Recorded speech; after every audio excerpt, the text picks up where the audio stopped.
The Last of Us was unquestionably one of the best games of the last console generation, but it arguably came too late to truly shine.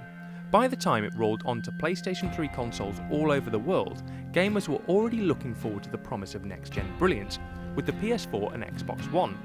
Thankfully though, Naughty Dog's harrowing but always gripping adventure title is getting a second bite to the cherry on next-gen, partly because the PS4 is crying out for quality games, and partly because it deserves as much exposure as possible.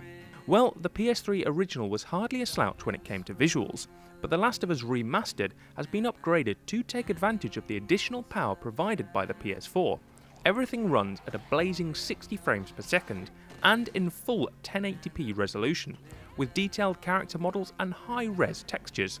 An already amazing game has been made even more attractive, but frame rate aside, unless you have them side by side, it's hard pressed to notice the difference. As we said, the original was already a gorgeous title, and the improvements made here embellish, but don't revolutionise the experience. And The Last of Us has a story which will have you glued to the screen from start to finish, set in a world where humankind is in danger of extinction following the emergence of a disease which slowly turns people into mushroom-covered zombies. Your primary objective is staying alive. It's not just the infected that you'll need to avoid, but other humans as well. Resources are scarce, and humanity has divided itself into gangs, with many proving to be highly protective of their territory and suspicious of outsiders.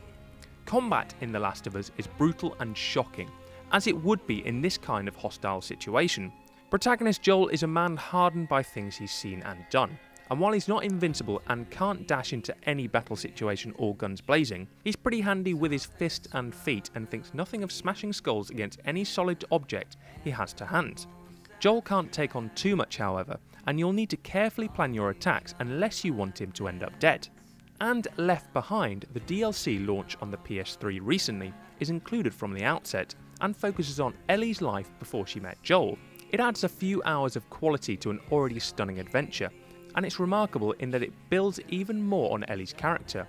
Considering that it cost over a tenner on the PS3, having it bundled here for free is very welcome indeed. The Last of Us isn't exactly a past classic when you consider how recently it was released on the PS3, yet here we are playing an enhanced version of the game.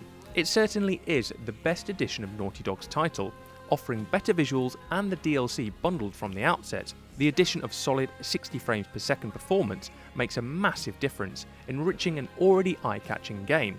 But if you've already completed the game on the PS3, then there's little here that will make you feel any difference about the game experience, aside from the smoother visuals. This is essentially the same game all over again, but it's one that's worth revisiting several times over. PS4 newcomers will want to pick it up without delay. It's arguably the best title to hit Sony's next-gen system yet.